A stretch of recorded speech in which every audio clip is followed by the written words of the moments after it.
talib dan talibah diusahakan untuk mencatat faedah-faedah yang akan diberikan oleh Ustaz agar apa yang kita kaji pada pagi hari ini benar-benar bermanfaat. Pada Ustaz Abdurrahim Ayub, waktu dan tempat kami persilahkan.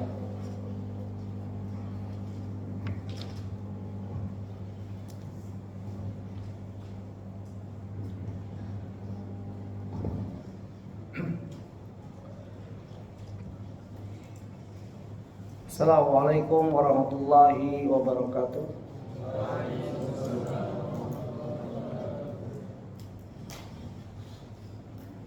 Alhamdulillah hamdan katsiran thayyiban mubarakan fih kama yuhibbu rabbuna wa yarda. Wa asyhadu an la ilaha illallah wa la syarika lah wa asyhadu anna Muhammadan abduhu wa rasuluh.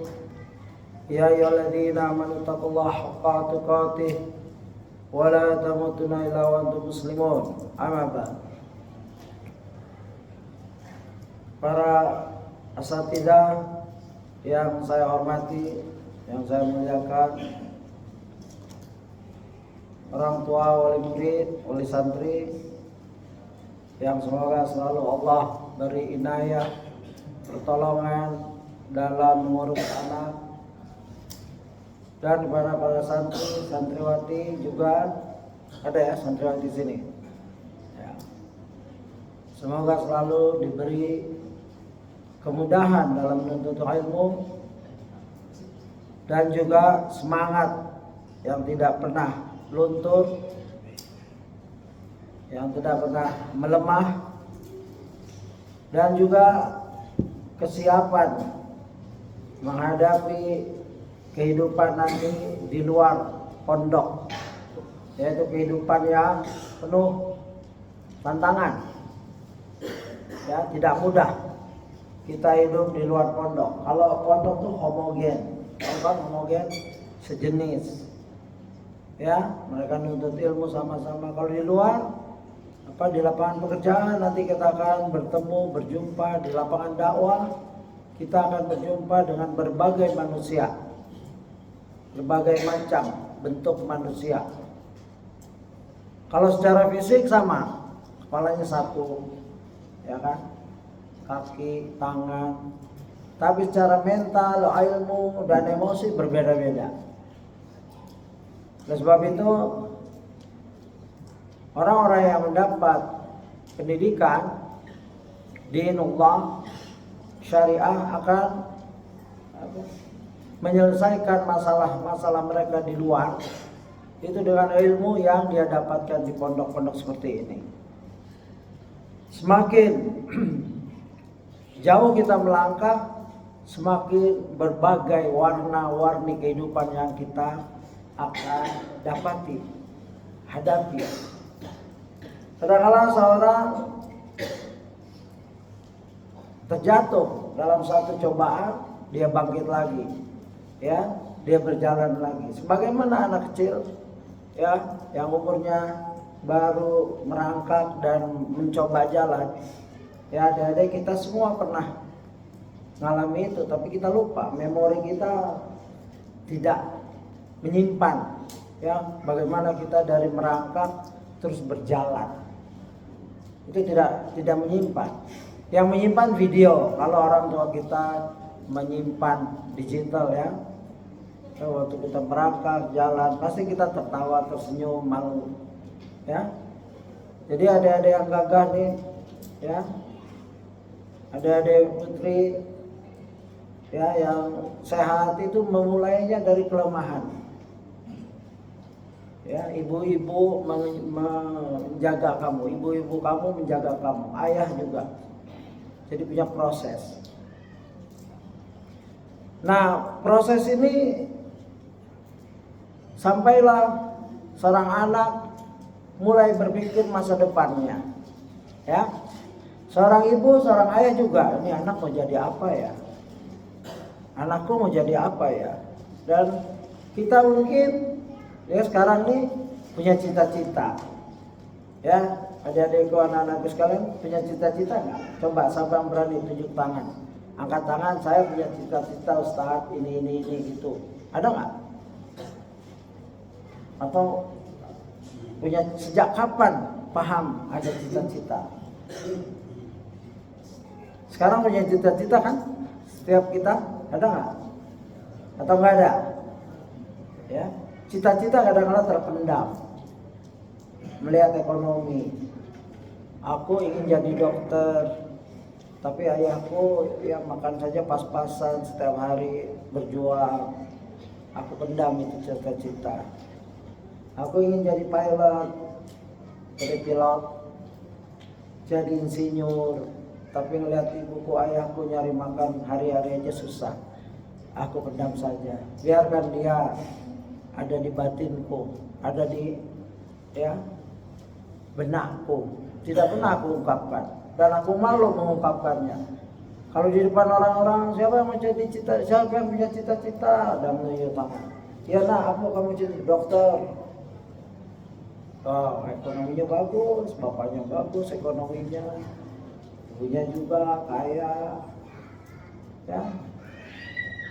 Siapa yang punya cita-cita? Saya jadi apa? Presiden. Ya mungkin seorang anak punya cita-cita jadi presiden. Dan itu cita-cita nggak bayar. Nggak akan kita baru datang. Nah, kamu cita-citanya apa? Dokter. Langsung datang tim dokter. Ya, bayar formulir cita-cita segini. Ada nggak gitu? Nggak ada kan? Jadi cita-cita gratis. Ya. Jadi nggak usah takut. Boleh diungkapkan, Bu, aku punya cita-cita. Padahal ibunya sederhana ekonominya. Ayahnya juga cita-citanya apa nak? Aku mau jadi dokter, Bu, mau belajar di luar negeri. Nah ini ibunya tergantung ibunya gimana reaksi anaknya yang punya cita-cita tinggi. Ada yang jawab, nah makan aja susah mau jadi dokter. Kamu tahu, wah dibebani itu anak problem-problem kedokteran. Kamu tahu, masuk sudah diterima di negeri. Ya ada teman saya, anaknya masuk kedokteran UI. Itu baru duduk ini, siapa yang menyumbang ini? Tunjuk tangan, 200 juta, 300 juta, 500 mana negeri ini? 500 juta. Teman saya orang nggak mampu. Teman sekolah di STM penerbangan. Kalau kamu nyumbang apa? Begitu giliran saya ditanya, ya saya nyumbang doa saja, nggak punya duit. Tapi anaknya cerdas masuk kedokteran. Tapi diterima alhamdulillah. Bapak nyumbang apa? Saya nyumbang doa aja Pak, saya nggak punya uang. Lihat, itu teman saya asli nih. Saya bisa sebutkan namanya. Sekarang beliau master pendidikan. Ya teman sekolah STM penerbangan di blok. Jadi adik-adik jangan takut punya cita-cita. Ibu-ibu juga jangan takut punya anak-anak yang punya cita-cita tinggi. Bapak-bapak juga, ya. Itu cerita teman saya itu. Dan cita-cita itu gratis. Ada riwayat, tetapi ada perawinya kadzab, ya itu mungkin ini maudhu, tapi ada yang mencarinya lalu boleh diceritakan kisah ini, yaitu di mana Abdullah bin Umar, Zubair, 4 sahabat muda punya cita-cita. Yang satu ingin jadi khalifah, menguasai Hijaz dan lain-lain. Yang satu ingin memiliki ini dan itu, tinggi-tinggi. Ya, dan itu berhasil. Abdullah bin Umar ingin menjadi orang yang berilmu, gitu. Ya, ini pemuda. Kalau hadis itu sahih atau athar itu sahih, sebagai cerminan banyak diceritakan, ya. Tapi saya masih dapatkan asar yang ada perawinya kadzab, yaitu hadis maudhu. Tapi ada ikhwan ustadz lain mencarikan untuk saya. Ya, saya belum belajar benar, tapi boleh diceritakan. Artinya jika matannya, kalau Syekh Walid Saifun Nasr waktu saya tanyakan ini, beliau yang matannya saya kasih, beliau ini kadzab, ya maudhu nggak boleh dipakai. Karena ada doa-doa yang tidak sesuai dengan kaum salaf berdoa. Ya begitu. Tapi ada versi lain. Walhasil kalau berita secara umum, semua orang punya cita-cita sejak dahulu. Begitu. Dan orang tua yang punya anak yang punya cita-cita tinggi, hendaklah jangan membunuh cita-cita itu. Ya, mensupport. Walaupun jalannya nggak ketahuan dari mana. Ya, anak saya Toto mau jadi dokter, makan buat besok aja. Ayahnya belum tentu ada. Seorang orang tua hendaknya dia berdoa saja. Insya Allah, insya Allah. Ya, biarkan Allah yang mengatur anak itu. Karena anak lahir tidak pernah ada buku petunjuknya, yaitu jalan kehidupannya. Kecuali anak lahir, begitu lahir ibunya melahirkan, di sebelahnya ada buku. Anak ini rezekinya ini, tanggal sini dapat ini, masuk sekolah sini, ujung-ujungnya dia nggak jadi apa-apa, misalkan gitu. Nggak ada itu, ya kan? Nggak ada petunjuk itu. Tapi petunjuk secara umum. Ihris ala ma yanfa'u. Semangat atas apa yang bermanfaat untukmu. Itu dalil-dalil semua. Ya. Kau pikir, kita pikir presiden itu semua dari orang kaya? Tidak. Ya, ada awalnya orang tidak mampu, ya. Kebanyakan orang tidak mampu. Imam Asy-Syafi'i tidak mampu orangnya, keluarganya juga, ya. Kecuali Imam Bukhari keluarganya mampu dan mempunyai kiloan emas untuk mencapai beliau jadi muhaddits. Beliau tidak mau kerja karena memang komitmen ingin jadi penuntut ilmu. Sampai kerja nggak mau, jualan juga nggak mau. Dia titipkan uangnya itu ke temannya. Temannya yang bekerja, keuntungan dia makan. Sampai dia makan rumput karena kiriman orang tuanya lambat. Ada yang pernah makan rumput sini? Enggak kan? Lancar kiriman. Alhamdulillah, jajannya lain, ya kan? Bulanan lain, bersyukur. Pakaian lain, begitu. Kayak bersyukur dengan fasilitas itu. Banyak orang-orang sebelumnya nggak punya, tapi cita-citanya tinggi. Begitu. Nah, ada beberapa yang saya ingin sampaikan. Dari orang yang sederhana Allah angkat itu karena usaha orang tuanya, ya, yaitu orang biasa, bahkan tinggal di masjid, bahkan makan aja kadang-kala bersama Rasul. Kalau ada dia makan, kalau nggak dia puasa. Bahkan saking laparnya sampai pingsan di tengah majlis. Sampai orang-orang ini orang gila apa ini? Tapi beliau meriwayatkan 5.374 hadis. 5.374 hadis. Man huwa? Siapa itu namanya? Coba tunjuk tangan. Beliau tinggal di Hind ya, kisi-kisinya. Beliau tinggal di masjid, sering kelaparan. Kalau makan suka nunggu Nabi punya makanan apa enggak, Nabi diundang makan enggak, tinggal di masjid. Dan perawi paling tinggi dalam meriwayatkan, riwayatnya sampai 5.374. Siapa? Cium tangan. Kan malu-malu, salah juga nggak apa-apa. Ayo, ini akhwat silakan. Sebut aja nggak apa-apa, keluar suaranya juga nggak apa-apa. Siapa ini? Lewat ya? Baik. Siapa? Ya. Abu Hurairah radhiyallahu anhu. Siapa nama kamu? Sini. Tak. Maksud. Zabar. Yang kedua belum dapat tadi ya. Ini cuma sedikit ya.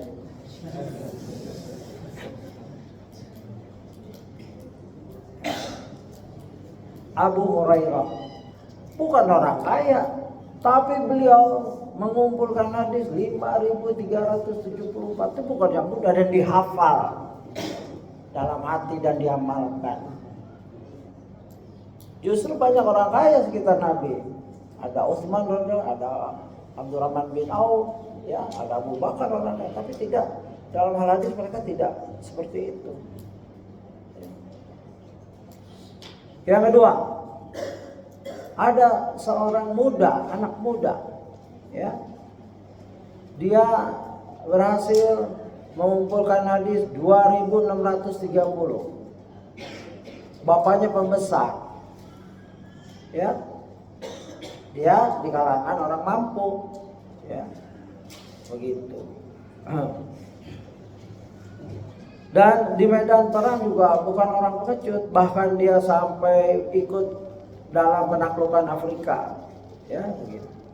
Dia pernah mengajukan diri untuk ikut berperang dalam suatu perang, ditolak karena masih terlalu muda. Tapi ilmunya tinggi. Ya, yang ini nggak dapat hadiah ya.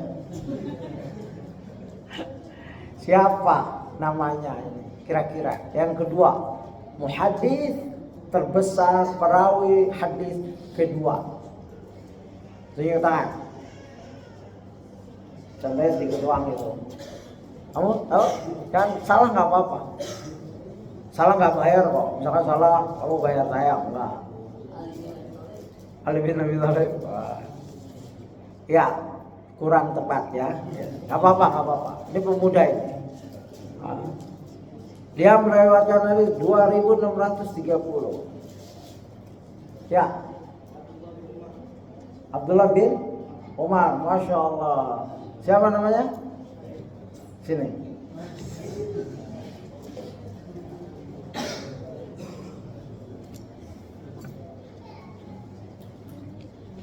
Apaan cuma sedikit ya. Abdullah bin Umar, anak pembesar kedua, khalifah kedua. Putri-putri ada yang bisa nyebutnya Abdullah bin Umar, makanya sebutin aja, nggak apa-apa. Nah. Suara putri nggak apa-apa, bukan aura, boleh. Jadi ini dua, Abdullah bin Umar tidak ujuk-ujuk jadi pembesar hadis, mujahid. Bapaknya itu mendampingi, ya.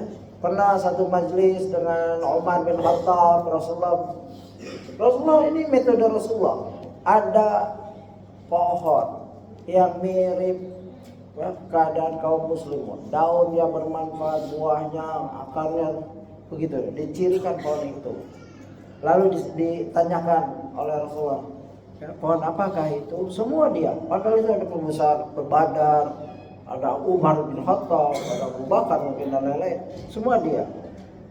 Akhirnya ada Rasulullah menyebutkan pohon itu adalah kurma. Kalau gitu pulang, Abu Umar bin Khattab dengan Abdullah, lalu Abdullah bilang sama ayahnya, sebenarnya aku tahu itu ayah, itu pohon kurma. Umar kaget, kenapa kamu gak sebut? Aku malu ada para pembesar. Nggak apa-apa, itu ilmu beda, ilmu nggak pandang usia. Kamu masih muda, kalau kamu tahu kamu yuk tangan. Ya Umar menghargai itu. Kalau kamu nyebut itu pohon kurma, ya lebih bahagia aku daripada aku dapat ini dan itu. Ya nggak disebut apa, dapat ontak kan. Artinya Umar bahagia sekali anaknya bisa paham ilmu seperti itu. Nah, ini metode Rasulullah dalam mengajar. Kadang-kadang ditanya ke majelis. Nah, kita hanya meniru tauladan kita, ya. Laqad kana fi Rasulullah uswatun hasanah.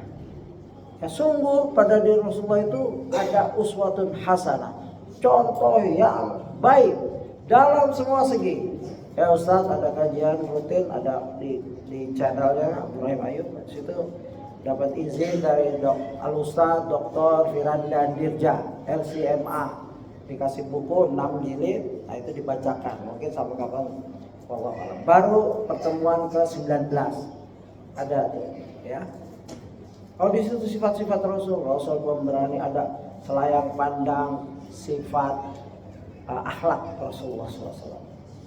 Penuh dengan pelajaran. Dibuka halaman mana aja buku itu penuh pelajaran. Ali bin Husain bin Ali bin Abu Talib.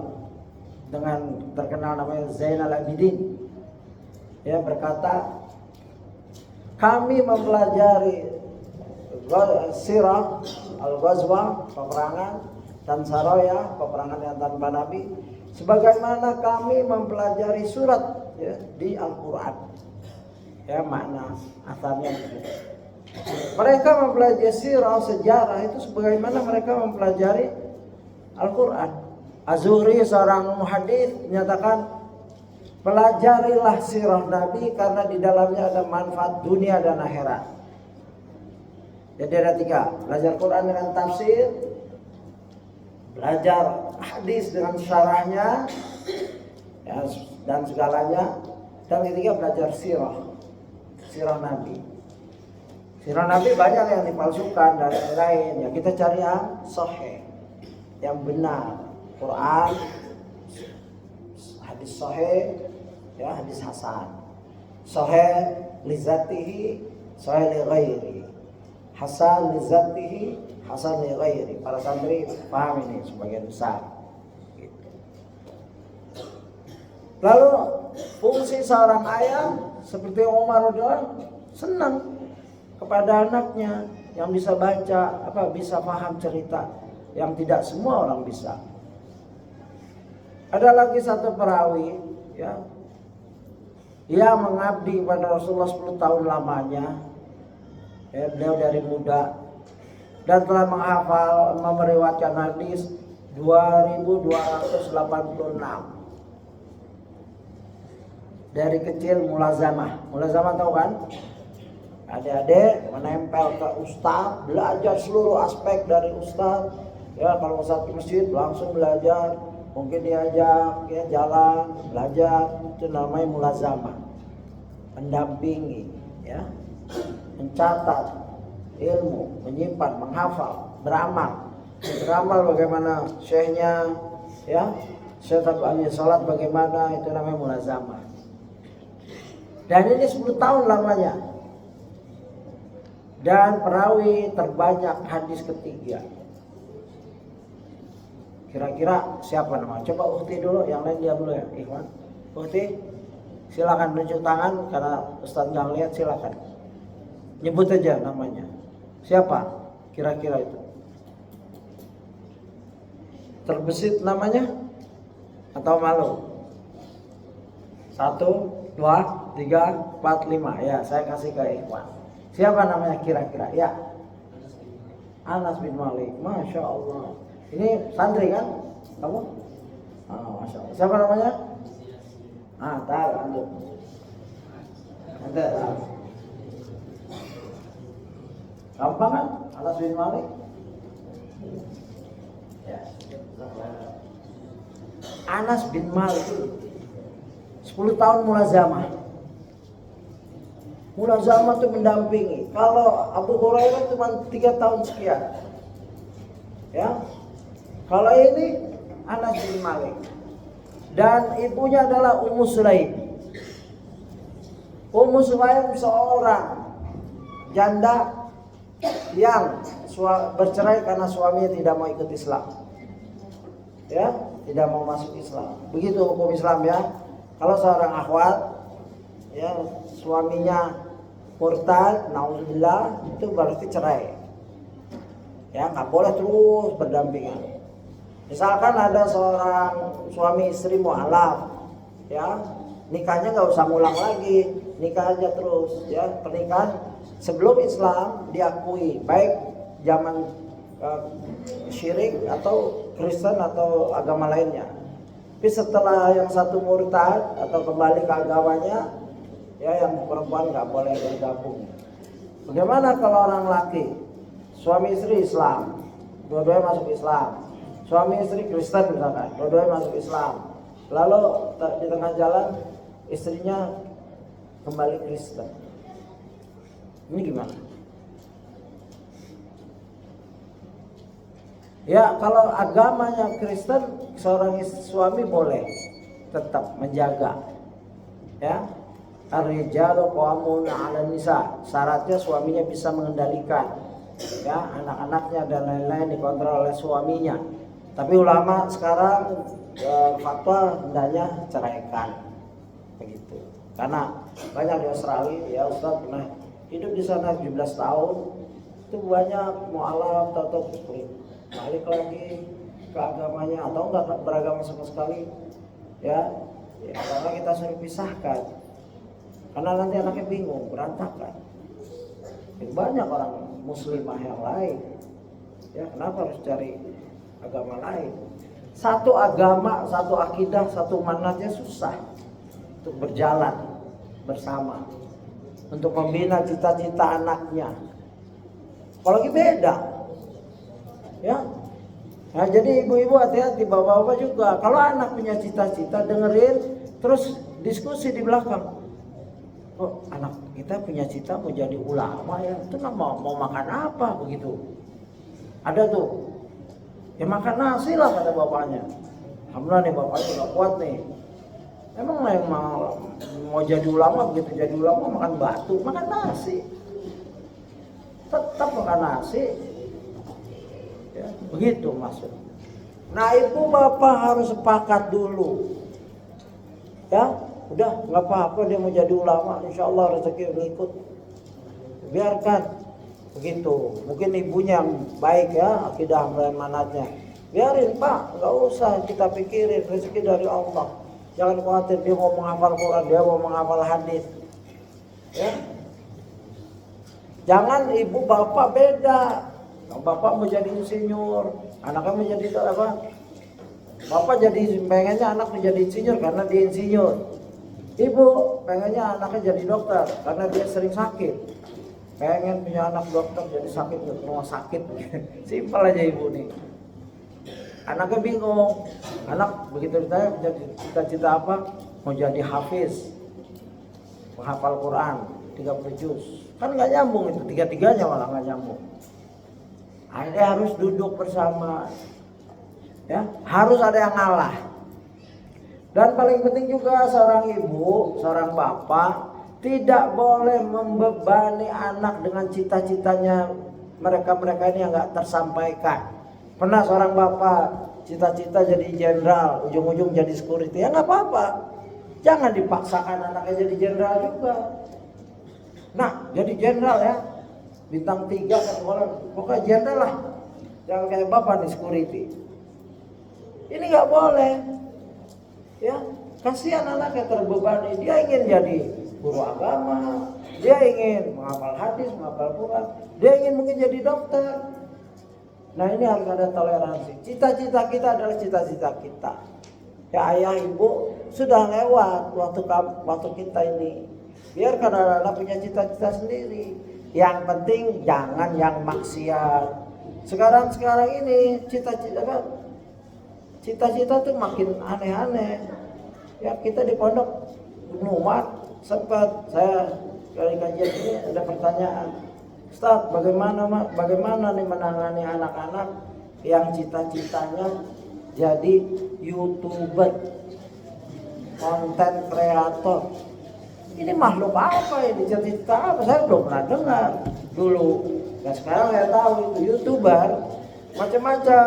Kontennya ada yang mukbang, ada yang jalan-jalan aja. Nanti dilihat tuh followersnya, subscriber, shockbreaker kata salah Ustaz. Ya, subscriber, follower. Ada yang sudah 5 juta, ada yang 19 juta sekian. Itu income-nya. Bapak ibu-ibu mengagumkan. Ya sekali tayang videonya bisa, pokoknya sebulan ada yang sampai 1 miliar. Ada konten kreator anak-anak aja, video anak-anak saya suka lihat, main balon paling berapa, itu penghasilannya 1 miliar sebulan. Siapa yang nggak ngiler? Ya kan? Ada yang mau jadi YouTuber di sini. Jangan-jangan cita-cita terpendam. Sudah di pondok cita-cita jadi YouTuber, konten kreator. Konten kreator lebih buruk lagi. Banyak melanggar syariat. Dia bikin orang, di-prank orang, ada yang sampai mau mati orang di-prank. Dia pikirannya follower banyak, subscriber banyak, followers banyak. Ya. bisa dilihat tuh di apa, social blade. Social blade itu melihat, ya, oh YouTuber ini gajinya segini sebulan. Saya bukan ngajarin nih, saya berhadapan dengan santri-santri orang tua yang problemnya seperti ini. Dan alhamdulillah saya backgroundnya dari Applied Physics Computing di Australia, di Victoria University. Saya belajar komputer dulu, jadi tahu kehidupan, gak buta-buta amat. Jangan bohongi saya bilang sama anak saya, jangan bohongi, abang bisa lacak apa yang kamu lihat, tapi yang kamu mau lihat bisa juga. Karena di situ watch later, apa yang mau ditonton nanti. Begitu. Bapak-bapak sekarang, ibu-ibu sekarang boleh belajar komputer dalam rangka mencegah saddu darai, mencegah kerusakan. Ya, sekarang anak-anak pinter-pinter, bapak. Cita-cita mau jadi apa? Menteri dalam negeri. Masya Allah, bagus, menteri lah. Tapi kerjanya main game dari time itu dilihat. Dari jam segini sampai jam segini, 10 jam sehari main game. Ini yang mau jadi menteri nih. Ini bagaimana? Nggak real itu. Ibunya capek doain, nyari, bapaknya capek nyari duit dan lain-lain. Ibu doain siang malam, anaknya main game 10 jam sehari, 12 jam sehari. Cita-cita mau jadi menteri, mau jadi profesor. Dari mana? Mungkin profesor game, ahli game, semua game dia hafal. You name it, I got it. Bahasa Inggrisnya begitu. Kamu sebut, saya tahu itu. Ya, nggak boleh begitu. Itu mengkhianati orang tua. Uang dari orang tua, doanya itu mardudun, tertolak. Doa itu nggak berjalan sendiri. Doa itu ada usaha. Seperti ini. Ya, Anas bin Malik, Ummu Sulaim datang. Ya Rasulullah, ini Unais. Ya, isim tasghir dalam bahasa Arab. Anas jadi Unais, isim tasghir yang gunanya kelembutan, kasih sayang. Ya, ibunya sayang sekali. Ini anakku ya Rasulullah, namanya Unais. Dia pintar ya Rasulullah. Coba usaha ibu. Ibu mendoakan dan mengusahakan agar anaknya jumpa dengan tokoh dunia dan akhirat, yaitu Muhammad SAW. Ummu Sulaim datang, dia jadi pembantu kamu ya Rasulullah. Ini anak pintar. Nah, kalau sekarang nggak begitu, datang ke pondok sini, ini anak-anak saya pintar Pak, tolong dididik di pondok ini. Dia ingin jadi hafizah, begitu. Itu ada akad. Rasulullah juga punya akad dengan Anas. Maka jadilah Anas bin Malik seorang perawi hadis yang merawikan 2286. Ya, begitu. Dan Rasulullah mendengar anaknya cerdas, langsung Rasulullah mendoakan, Allah maghfir malu wal. Ya Allah, banyakilah hartanya dan anaknya. Masih kecil didoakan. Ya. Baru jumpa udah didoakan sama Rasulullah. Dan ini Rasulullah nggak otomatis langsung doa. Ummu Sulaim ibunya, doakan ya Rasulullah, doakan anak ini, anakku ini. Didoakan sama Rasulullah. Ibu bisa doakan, makbul, ya. Doa ibu makbul. La ilaha hijabalah, tidak ada hijab. Doa orang tua, doa musafir, doa orang terzalimi, doa di bulan Ramadan, saat sahur, saat berbuka, ya. Ini doa-doa yang makbul di bulan Ramadan dikumpulkan. Jika ada seorang tua, orang tua nih, ibu bapak, dalam keadaan safar, mungkin pulang kampung, nengokin keluarga dan orang tua, makbul dua ini. Orang tua safar, saum, lagi puasa, mungkin puasa, ya. Dan yang ketiga terzolimi, mungkin dia dizolimi sama keluarga yang lain, dibenci ya karena terlalu fanatik nih yang ini berdua, terzolimi, difitnah dan lain-lain. Ya, 4 keadaan. Dalam keadaan safar, dalam keadaan saum, dalam keadaan terzolimi, Bayangkan. Orang tua angkat doa, ya Allah anakku ingin jadi alim, ya. Berilah ilmu yang bermanfaat. Ya Allah anakku ingin jadi pilot, jadikanlah pilot yang soleh. Ya Allah anakku ingin jadi dokter yang perempuan, dokter wanita, jadikanlah dia dokter wanita yang solehah. Ya begitu. Nah ini kan orang tua menyambung semua. Anaknya berusaha, orang tuanya berdoa dan mengusahakan dengan biaya dan lain-lain. Kadangkala seorang tua mikir anaknya ingin sekolah luar negeri. Ada saya temui, ya, cuma bilang insya Allah nak. Ya ibunya sambil cuci piring, tanya, kamu jadi apa? Aku ingin ke luar negeri bu, mau belajar. Karena ada abang iparnya sering ke Jepang dan lain-lain. Dia ingin seperti itu. Ini ibu makan aja susah. Makan aja susah, ya. Bapak juga pegawai negeri yang rendahan tingkatannya, sekedar seluruh. Tapi apa jawaban ibu? Insya Allah. Dengan kata itu, insya Allah terbuka pintu-pintu itu. Jangan kamu kayak tadi itu, gak ngajak kamu. Ibu aja susah makan, kamu jadi mau keluar negeri lagi. Luar Jawa aja susah kita. Jangan dibebani anak seperti ini. Bukan urusan dia hanya punya cita-cita dan belum bayar, nggak bayar. Maka doakan insya Allah nak, insya Allah. Dan alhamdulillah anak ini lama di luar negeri, ya belajar di universitas, ya ada di Universitas Madinah, ada di Mesir, ya ada di Maroko, ada di negara-negara lain, ya negara Barat, begitu. Ini aslinya dari doa orang tua. Ya Dokter Firanda termasuk dari doa orang tua. Begitu. Jadi jelas di sini jangan pernah merendahkan cita-cita anak kita, ya. Dan adik-adik jangan takut punya cita-cita. Karena cita-cita itu akan menyemangatkan kita, memotivasi diri. Motivasi itu ada dua. Kalau di pondok ini ada dua.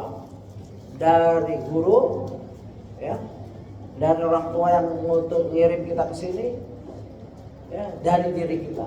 Yang paling kuat dari diri kita, ya,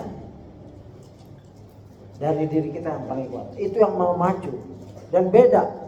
Anak-anak yang dimotivasi dari guru saja beda itu penampilannya. Atau dari orang tua saja beda. Orang tua yang nggak ada dia nggak pernah melihat lagi. Paling berapa kali sebulan jumpa orang tua. Ya, mungkin sebulan sekali lah taruh kunjungan. Habis kunjungan lupa lagi, nggak ngeliat orang tua lupa. Kalau yang dari guru, motivasinya dari guru ya masih bagus karena jumpa dengan guru sering. Yang paling penting motivasi dari diri sendiri, dari diri anak-anakku sekalian, adik-adikku sekalian di sini. Karena akan jumpa diri sendiri kan? Pernah nggak jumpa diri kamu? Nggak pernah. Jadi ingat diri, oh ini diri saya. Saya punya cita-cita besar. Ya, bangun malam belajar. Orang-orang main, ya, sebagaimana imam-imam besar. Kalau nggak salah Imam Nawawi, ya, itu diajak main malah nangis. Dia lagi belajar, dia sama main nih. Tidak, saya mau belajar. Begitu. Dari kecil kelihatan orang punya cita-cita besar tuh. Ibnu Taimiyah pernah diiming-imingi sama pamannya, kalau kamu hafal aku akan kasih hadiah ini. Apa jawab Ibnu Taimiyah? Aku menghafal bukan hadiah itu. Itu dia sudah punya cita-cita sejak kecil. Jadi hadiah, ya, dimarahi orang lain itu, dimarahi guru, dimarahi orang tua, itu sekedar mengingatkan kembali bahwa kamu punya cita-cita. Nah, ya guru bilang gitu, marahi, kamu kok disuruh belajar malah pada main, ya. Itu guru-guru kamu itu sudah menegur. Nah, kamu punya cita-cita tinggi, gitu. Orang yang punya cita-cita tinggi itu nggak ada salahnya. Ya, tidak ada salahnya. Jangan takut. Jangan ngelihat ekonomi dalam punya cita-cita. Ya. Dan ini kejadian benar. Dia lama di luar negeri, belajar di universitas, gonta-ganti gratis dan dibayar lagi. Cita-citanya cuma di insya Allah nah. Begitu ibunya, insya Allah nah. Tahun-tahun di luar negeri, balik lagi alhamdulillah. Oleh sebab itu ibu-ibu, bapak-bapak, kalau punya cita-cita anak-anak yang tinggi, yang di luar jangkauan kita sekarang, biarkan. Ya, dan juga kalau marah, doa yang sesuai dengan cita-cita. Misalnya ibu ingin punya cita-cita, kan bapak berbeda, silakan. Doa itu bergabung ini, bertemu. Nanti Allah Maha tahu mana yang dikabulkan. Soalnya ibu pengen anaknya jadi imam haramain seperti Abdullah Sudais, ya, Abdurrahman As-Sudais. Itu kalau berita itu benar. Ya, Abdurrahman Sudais kecil memang ya bukan ulama, kan anak kecil. Ibunya selesai masak lagi mau jamu tamu ditaburin pasir. Ibunya geram sekali tapi jadi doa yang makbul. Semoga kamu jadi imam haramain. Begitu ceritanya, wallahu a'lam. Ini bukan hadis, bukan asar. Boleh benar, boleh tidak. Tapi yang jelas Abdurrahman Sudais jadi imam besar. Ya, gitu. Jadi ibu kalau marah jangan kasih label anak yang tidak benar. Dia punya cita-cita tinggi. Ya, dasar ini, dasar itu. Jangan. Marahnya sesuai dengan cita-cita anaknya. Semoga kamu jadi dokter. Nah, kamu ngeselin sekali. Ibu doakan kamu berhasil mencapai cita-citamu. Ini tugas orang tua. Kadang-kala orang tua tuh hanya mengantar ekonominya, ya kasih makan, pendidikan, melahirkan jelas, menjaga dan lain-lain untuk cita-cita ini. Ya, sampai SMA. Setelah itu dia dapat beasiswa, dapat muhsinin. Nah, kamu mau ke Madinah silakan. Saya biayai. Itu rezeki dia. Yang orang tuanya sudah lepas tangan, nggak mampu lagi. Nah, kalau kamu mau ke Madinah, mau ke ini, aku nggak mampu. Tapi ibu punya doa. Ya, semoga Allah menemukan kamu ke muhsinin, ya, ke lembaga dan lain-lain. Ini jalur-jalur doa dan cita-cita yang bersama yang kita perlu bahas sekali-sekali. Ya. Begitu. Dan jangan pernah membuli cita-cita anak-anak kita. Dan tidak boleh saling membuli di antara kita. Boleh jadi orang yang kita bully suatu saat, ya, dia sudah di mana, ya kita masih di situ-situ saja. Jangan. Kamu lihat anak miskin terus ditanya sama teman, kamu cita-cita jadi apa? Jadi ulama, mau belajar di Madinah, semua ketawa. Makan aja susah kamu. Jangan gitu. Ya. Kasihan. Kalau dia terbunuh, itu dosa jariah itu. Yang mengucapkan kata-kata itu jadi dosa jariah. Padahal dia pintar, padahal dia sedang mengusahakan. Yang mungkin ada beasiswa, tapi dia sudah, aku dibully. Hati-hati loh, bully. Bully itu bisa membunuh karakter. Anak mau jadi ustaz tapi hafalannya lemah, misalkan, kan bisa, ya. Biarkan cita-cita kawan kita berkembang. Ya. Boleh jadi kita ketawakan dia, suatu saat dia ketawain kita. Jumpa, kamu sekarang apa? Akhi, wah alhamdulillah saya udah ada pondok ini. Kamu gorengan? Ini yang suka menghina, mungkin dia jual gorengan saja.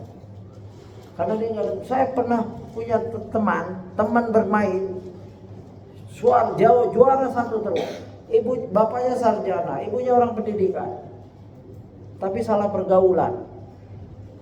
Ya, kita kemana-mana, padahal dia bukan orang susah, bukan.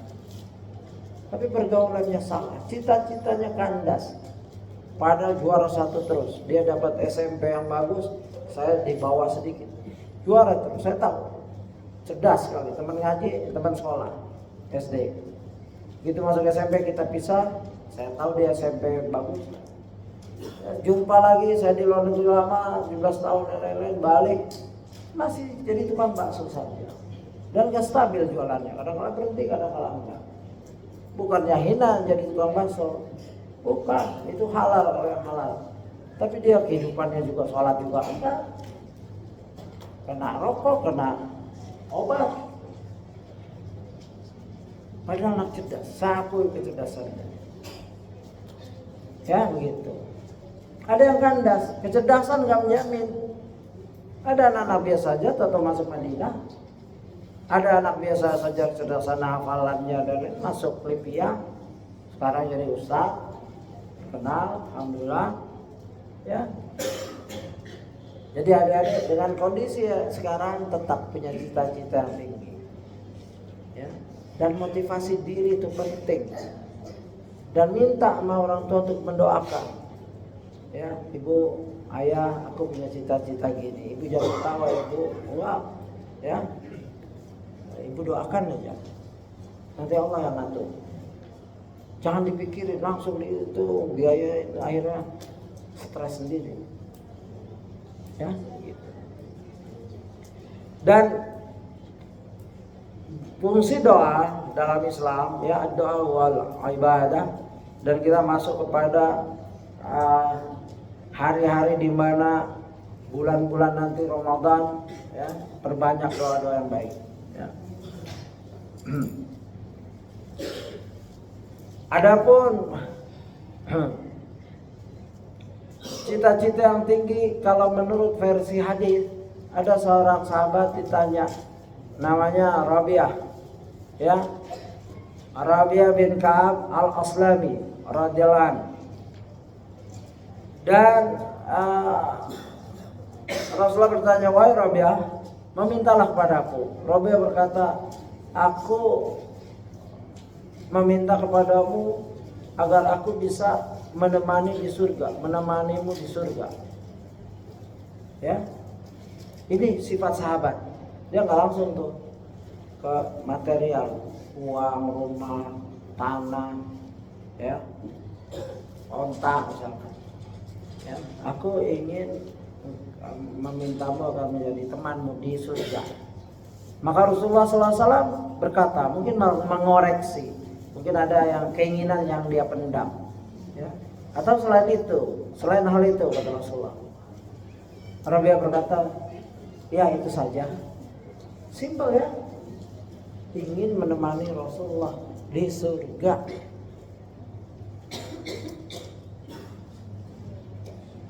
Selain itu mungkin maksudnya ada tanah kah yang kamu mau, tanah wakaf yang aku bisa berikan, ya kan sahabat gitu.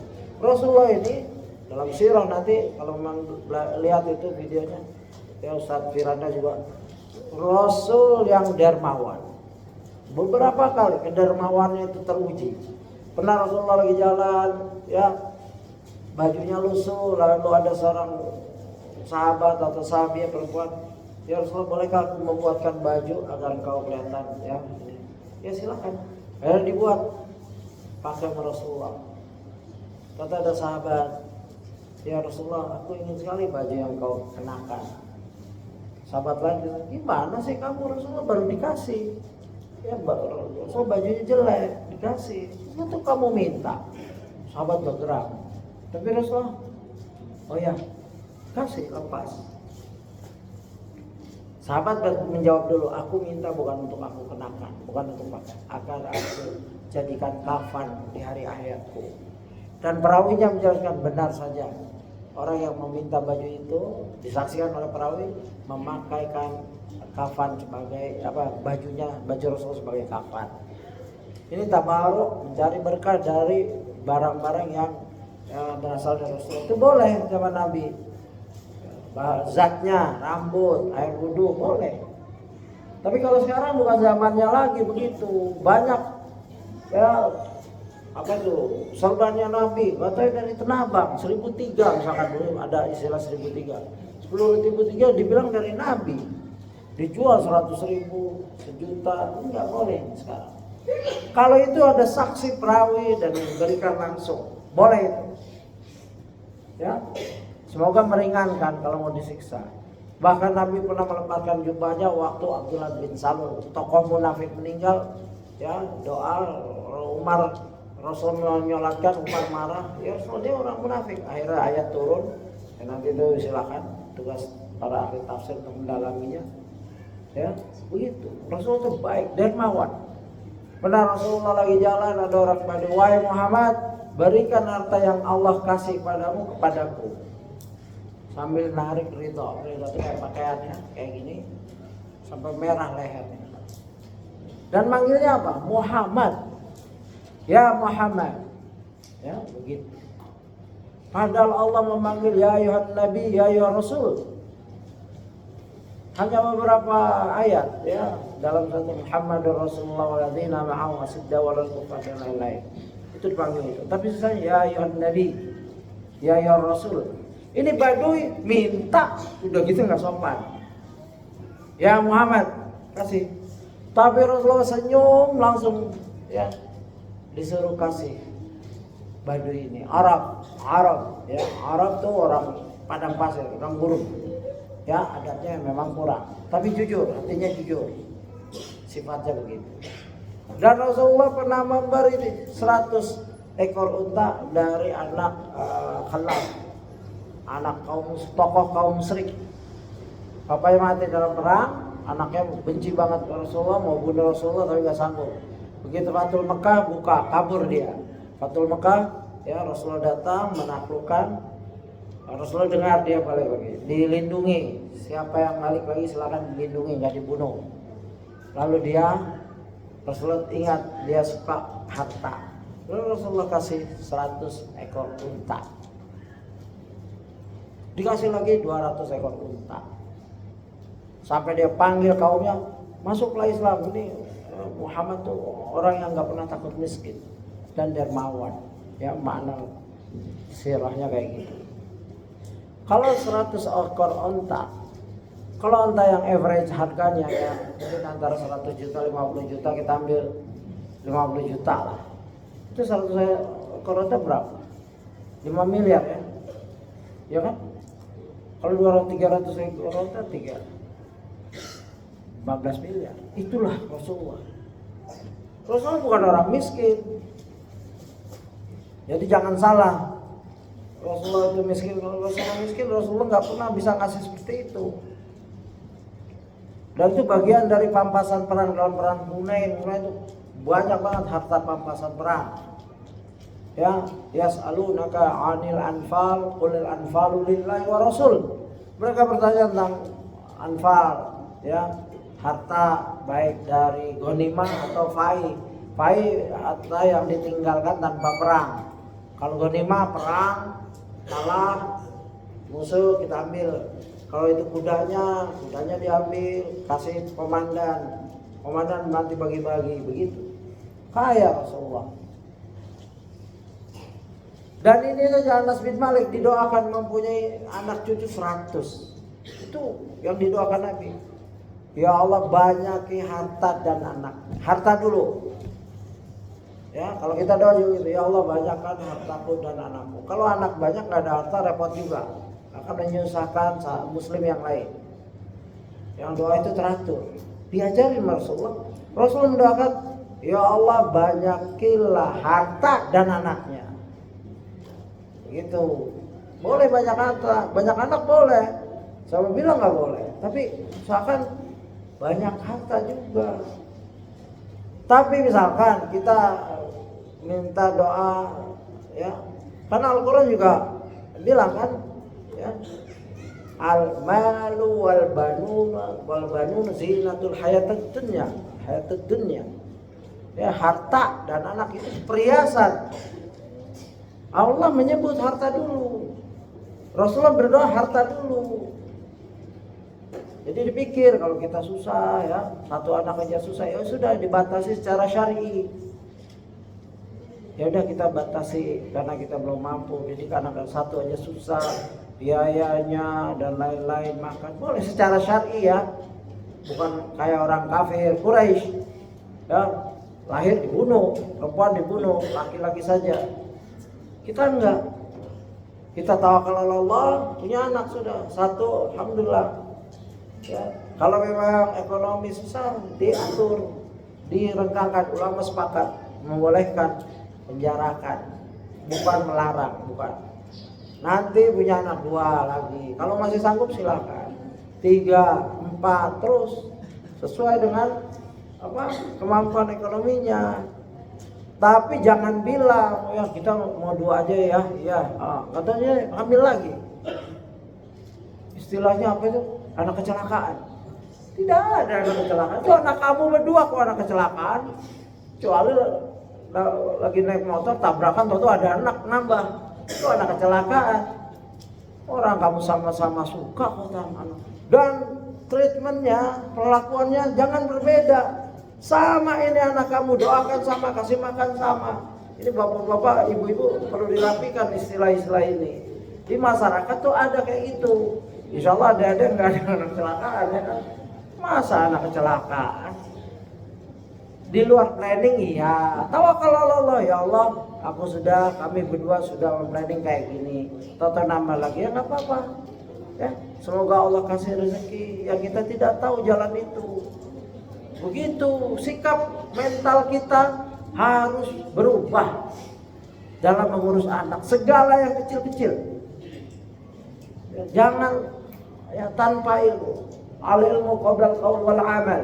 Sebelum punya anak pelajari cara-cara itu. Kalau sudah pelajari, membekali diri masih salah juga, ya Allah Maha tahu kesalahan kita. Kesalahan orang yang sudah belajar itu dimaafkan oleh Allah. Tapi kesalahan orang yang nggak belajar, dia salah nggak belajar. Talabul ilmi faridatan ala kulli muslim. Nuntut ilmu itu wajib bagi kaum muslim. Ya, hadis wal muslimah dhaif tapi masuk. Kalau Allah menyebut, kalau Rasulullah menyebut muslim, masuk di situ dalamnya al muslimah. Bagaimana ilmu mengurus anak? Bagaimana ilmu ya suami istri? Kalau itu sudah ada tawakal. Itu tawakal itu yang benar begitu. Bukan berjalan aja dapat ilmu, alhamdulillah nggak dapat. Alhamdulillah santai banget. Ya, yang penting kan nyari duit Ustaz buat makan. Iya boleh. Ya, coba lihat kehidupan para ulama. Beliau menuntut ilmu habis-habisan waktunya. Rezeki datang, ya. Mereka tuh Syekh Utsaimin, bahkan Imam Nawawi pernah ditanya dalam autobiografinya, ya, Syekh kenapa engkau imam, kenapa engkau gak nikah? Beliau saking sibuknya, aku lupa, kesibukanku melupakan itu. Kalau aku ingat aku nikah. Tapi ada ulama menyatakan zamannya Imam Nawawi, walaupun tidak nikah itu masih ada budak. Paham ya budak? Budak wanita peperangan. Ya, kita dijadikan budak, kita juga ngambil budak kalau menang. Nah, budak ini boleh dibagikan. Ya, untuk ya berhubungan suami istri, tapi bukan istri. Jadi nggak punya istri tapi bisa berhubungan, itu namanya budak. Sekarang udah dihapus. Tapi Al-Quran tidak menghapus itu selamanya. Suatu saat jika ada peperangan yang memperbudak orang Islam, kita juga bisa perang terus memperbudak ya musuh kita sesuai balasan seperti itu. Maka tidak dihapus sampai hari kiamat, tidak. Itu kondisional. Sekarang nggak boleh. Ya jika perang nih Ukraina sama Rusia, ya itu misalkan Rusia itu Islam, Ukraina ketangkap. Rusia ketangkap dijadikan budak. Rusia ini Islam ya, nanti Ukraina dijadikan budak kalau ketangkap wanitanya. Gitu. Paham ya? Nah, dalam hal cita-cita itu ada usaha. Sahabat tadi, kembali ke tadi, Rabi'ah ingin menemani Rasulullah. Masya Allah kelihatannya simpel nemanin. Kalau nemanin dunia seperti Anas bin Malik 10 tahun jadi ulama. Ini nemani Rasulullah. Rasulullah itu di Firdausil A'la tempatnya tadi. Udah paling tinggi, udah paling top. Ya bersama para nabi mungkin. Ini sahabat ingin jadi temannya Rasulullah. Mungkin kamu punya cita-cita lain, sebutin aja maka keinginan enggak itu aja. Apa Rasulullah SAW katakan, sabdakan, ya apa? Fa'inni ala nafsika bikasratis sujud. Tolonglah aku, begitu. Itu bahasa yang indah sekali Rasulullah. Tolonglah aku untuk mengabulkan cita-citamu dengan banyak sujud. Perbanyaklah sujud. Di sini bawain hadis ini ada beberapa, dan ini saya kagumi dari seorang ulama. Ulama datang ke Australia waktu itu. Dia duduk sama saya, ya. Waktu itu saya mengajar di Al-Hidayah Islamic School bersama Ustaz Rahman. Ya. Beliau pembicaraan pertama, saya belum tahu Syekh ini siapa. Dia pakai biji Indonesia gitu. Ada mudir, ada pengurus yayasan, saya, Pak Ustaz Rahman, sama temannya orang Mesir, mudir sekolah lain, bukan sekolah kita. Lalu dia ngomong, Fa'un nih, tolonglah aku untuk menolongmu. Itu bahasa yang indah sekali, diterjemahkan ke bahasa Inggris waktu itu. Saya terjemahkan ke bahasa Indonesia untuk Ustaz Rahman. Ustaz Rahman paham bahasa Arab kan, aku terjemahin. Ya, tolong aku untuk menolongmu. Itu bahasa indah, ya. Dan jarang dipakai itu. Ya kalau ada orang datang minta sama kita, ya perlu apa, begitu doang kita. Padahal ada bahasa Rasulullah, maka bantulah aku, ya, dengan engkau memperbanyak sujud. Rasulullah minta dibantu. Kalau memang cita-cita itu kamu ingin gapai, bantu aku. Kamu, usaha kamu adalah perbanyak sujud, banyak sholat. Begitu. Ini bahasa yang ajib, ya, yang tinggi, bahasa yang adab, nggak langsung. Ya udah banyak sholat kamu, tidak. Ya, seperti Syekh, rupanya Syekh tersebut adalah Syekh Bassam, datang ke Australia. Ada beberapa orang yang saya kenal sekarang, dulu saya nggak kenal. Syekh Bassam, Pensarah, Bulughul Maram, Abdullah Bassam, itu keluarga kaya itu. Dia menawarkan apa yang bantu aku untuk menolong, bantu aku. Ya, Rasulullah juga begitu, maka bantulah aku dengan memperbanyak sujud. Ini harus riwayat Bukhari. Jadi ada usaha dalam menggapai cita-cita selain doa. Ya, syafaat gimana? Boleh. Syafaat itu sama kita. Seorang punya cita-cita ingin masuk Universitas Madinah, cari ustaz-ustaz yang bisa memberi syafaat, pertolongan, boleh. Ya, begitu. Jangan diam saja. Orang tuanya juga, ya silahkan. Cari hubungan, cari ustaz, cari pondok, silahkan.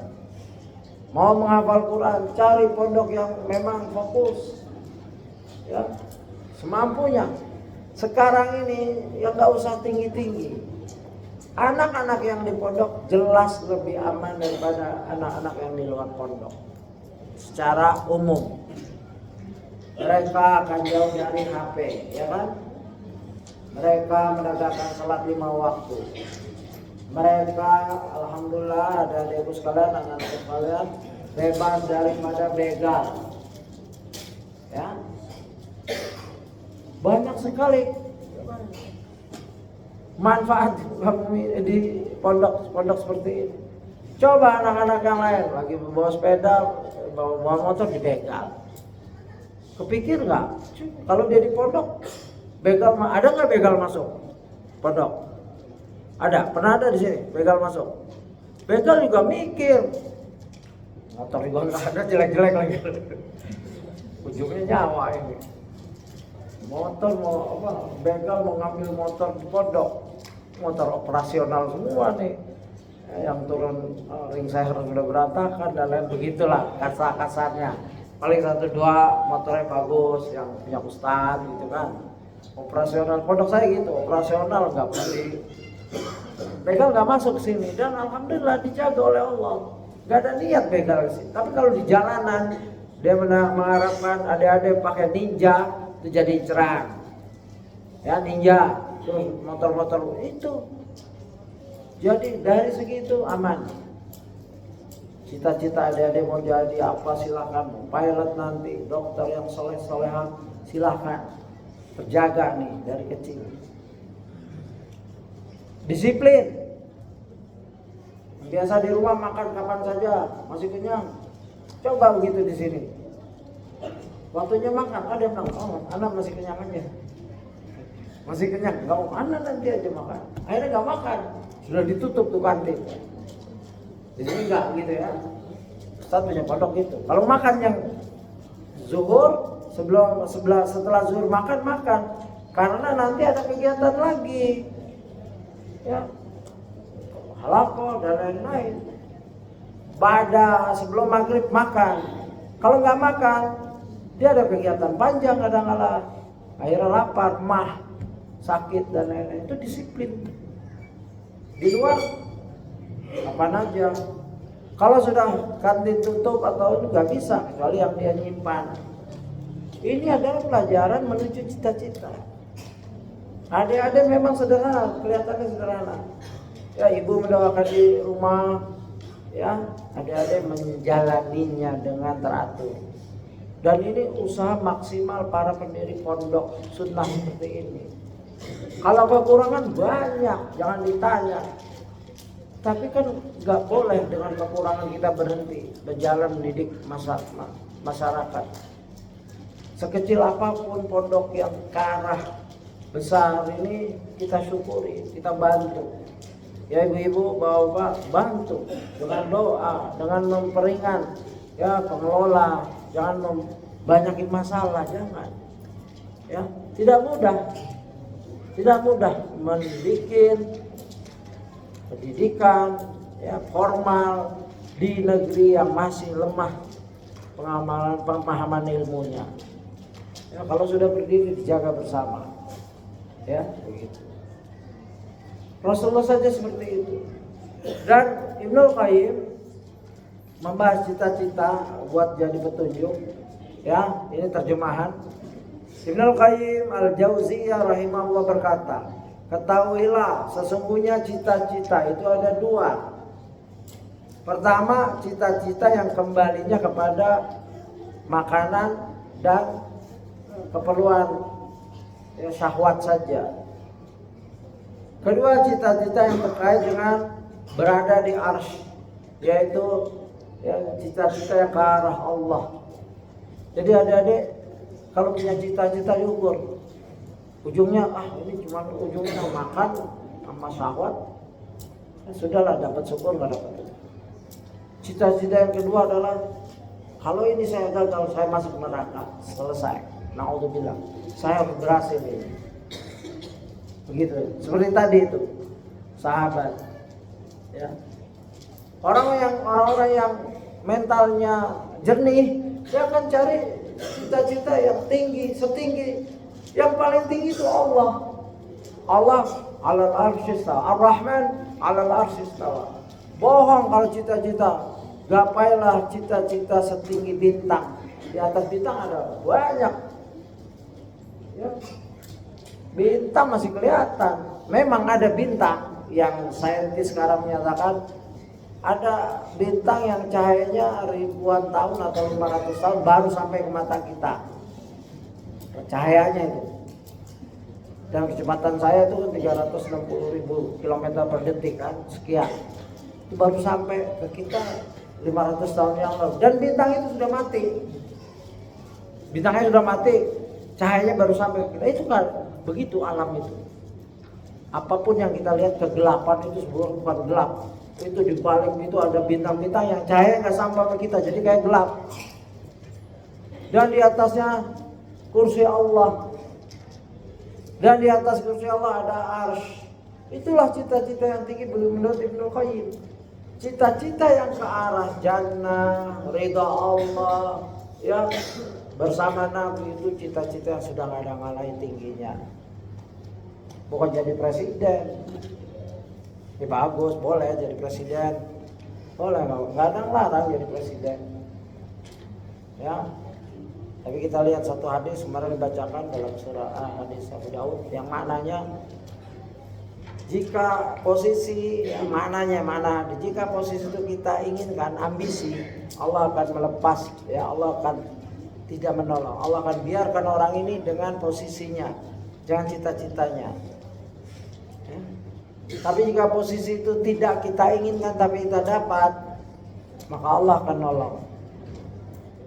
Ya, di posisi mana saja, misalkan di rumah nih kita tahu ditunjuk jadi Pak RT, kita sujud kita istikharah, ikut saya nggak pernah nyalonin, nggak pernah ini, tahu orang pada menguji mendakwa saja jadi RT, ya Bismillah jalankan, dan insya Allah Allah tolong itu. Tapi kalau kampanye kemana-mana habis ratusan juta mau jadi RT aja, begitu nggak kepilih lagi, ya kan? Ini ambisi ini, dan Allah nggak akan tolong. Dan kebanyakan sistem demokrasi begitu. Kalau jadi udah sami'ana wa ta'ana. Kalau udah jadi presiden, walaupun caranya ambisi dan kita dengar dan taat itu salah, alhamdulillah. Ya kita diajarkan begitu. Caranya ambisi, caranya menggulingkan. Kalau udah jadi itu ulul amri yang kita harus taat. Ya, bukan kita gulingkan lagi, nggak selesai. Baru pemerintah sebulan digulingkan, kerjaan mengurus rakyat nggak tercapai. Jadi ada kalau punya cita-cita jangan ambisi, sudah doa. Ya saya pengen sih sebetulnya jadi menteri, ya udah. Saya senang ngurus rakyat nih, mau jadi menteri pertanian kah, pertambangan, silakan. Udah doa aja, nggak usah kampanye, nggak usah ini, nggak usah. Itu sesuai. Ada orang ini pakai sunnahnya Rasul, sunnahnya Nabi Yusuf alaihissalam. Atau Nabi Yusuf ditanya, aku taruh di bendara kalau aku pandai mengurus, itu ada. Sebagian orang, sebagian kelompok, kebanyakan Haroki memakai sunnah Nabi Yusuf dalam menawarkan diri. Saya bendara ulung. Ini sunnah Nabi Yusuf. Kalau sunnahnya Nabi Muhammad SAW, tidak boleh ambisi untuk suatu jabatan. Kalau seorang ambisi, Allah akan tinggalkan dengan jabatannya, Allah tak tolong. Tapi kalau kita dipromosikan, ya ambil. Ya, begitu. Dan setiap cita-cita ada penghancurnya. Setiap cita-cita yang tinggi ada penghalangnya, obstacle. Ya, hati-hati. Dan penghancur, penghalang yang paling berat di zaman ini dalam medsos, internet. Dia mempunyai dua pisau, satu mendukung, satu menghancurkan, dan dua-duanya tajamnya sama. Ya.